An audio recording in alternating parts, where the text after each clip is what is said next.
Dim light fills the cold, mechanical room. An anguished man sits alone, surrounded by monitors. These screens separate him from the land beyond. A great number of prisoners had lost their fleeting lives at his command. They died in battle against the flowers, creatures that consume people, grow large, and multiply beyond comprehension. The man has climbed the ladder, moving from being a meager prisoner to a superior officer. His authority is total. He observes all that happens within the facility, as well as the outside world. Suddenly, a three-dimensional map manifests before him.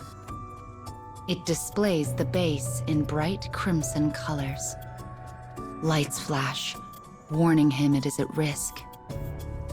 The monitor on the wall shows a map of the battlefield painted a similar red. The man flicks a nearby switch. The main hall of the base is projected over the room.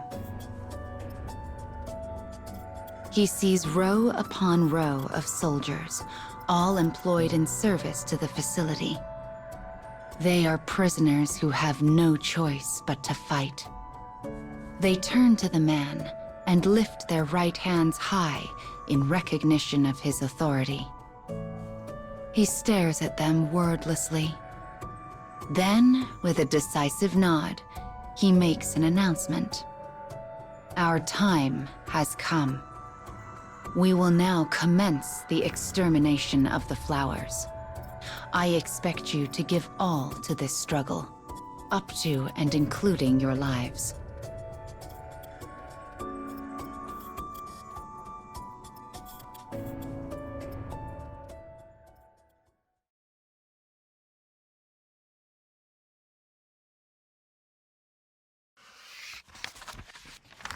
The superior officer prepares for deployment. Other prisoners have already begun the final battle against the flowers. As he watches them, he thinks back on the path that has led him to this point. For so long, the battle had been a stalemate, a constant series of successes and setbacks. But with the successful development of their plasma cannons, the tide began to swing toward humanity. Their advance was astonishing, historic. A long-awaited victory was tantalizingly close. Or so they thought.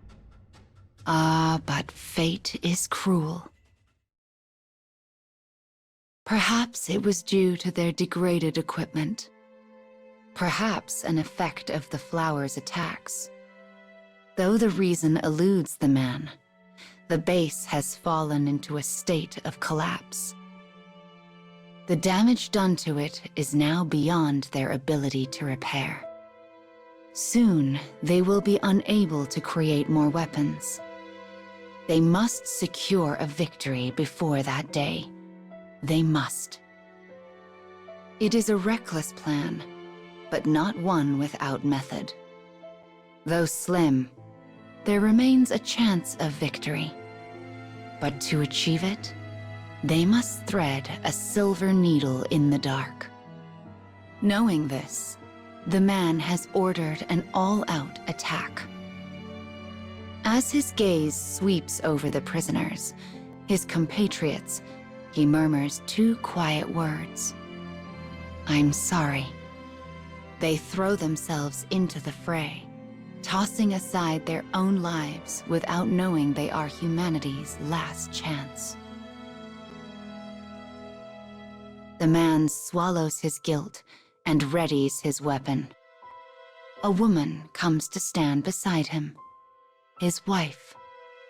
They both know they will not return. Even though all the power resides in his hands, he must continue the fight. We must avenge our child.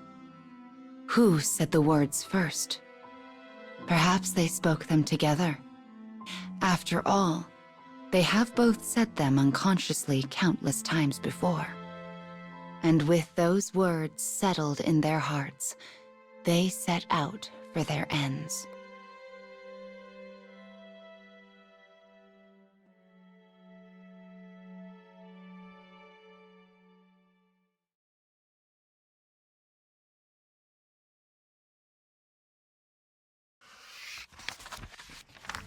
The man and his wife are driven to the battlefield in a special vehicle. Suddenly, the wife turns to her husband and speaks. Is there really no hope of repairing the base? Though state-of-the-art, the base is still a mere building constructed by flawed human hands. Its eventual deterioration was expected and planned for. But for it to decay so suddenly and so swiftly, it is almost as though someone is deliberately trying to make a point, as if they are attempting to signal the end. The man places a hand on his worried wife's shoulder. The facility at the center of the base was originally off-limits, completely concealed from the outside. Even in his position of authority, the man cannot enter the facility to learn why the base is failing. But there is little point in such thoughts now. Better to fight and perhaps survive than be racked by doubts.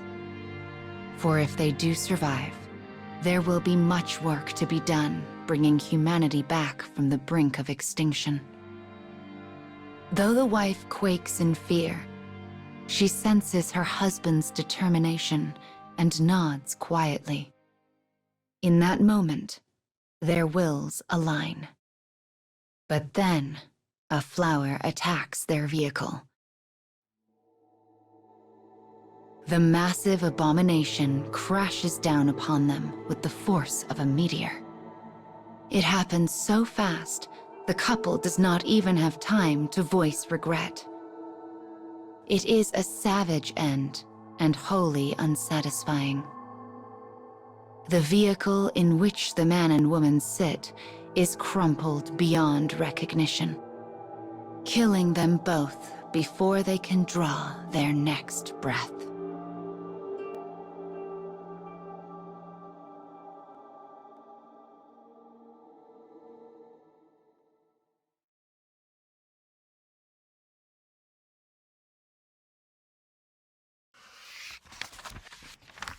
The central facility of the base is completely closed off from the rest of the world. It is a forbidden place. Even the highest and most powerful of humans is denied entry. Yet though it should be deserted, its interior is illuminated by a soft light. Suddenly, a monitor flickers to life. The word "reboot" appears in large letters on the screen. It then displays a map of the facility, changing its color from a threatening red to a calming green. A mechanical voice speaks from the monitor. All systems green. As though drawn by the voice, the prisoner and his wife appear before the monitor. The voice speaks again. No improvement forecasted for scenario 8. Flower cleansing. Force terminate the operation? The man nods and replies. Begin new scenario using the collected data. The prisoners are gathered in the facility hall once more. Among them stand the man and his wife, the very ones who should be in the central facility. They reaffirm one another's resolve, as they always do, even though they possess no memory of the conversation. We must avenge our child. And watching this scene unfold is a man and woman, hands joined, who hold power beyond the greatest of authorities. They create as many prisoners as they desire, only to cast them aside, searching for the perfect strategy to eliminate the flowers for good. They speak as one. Theirs is a plan that desecrates life, that uses it as a tool. Though it pains their souls, it is all done for the greater good. We must avenge our child. With this decision in their hearts, they press the switch and reset the world. They do so to bring about a new beginning, to see it through to a new end. And thus it begins. Thus begins a new tale.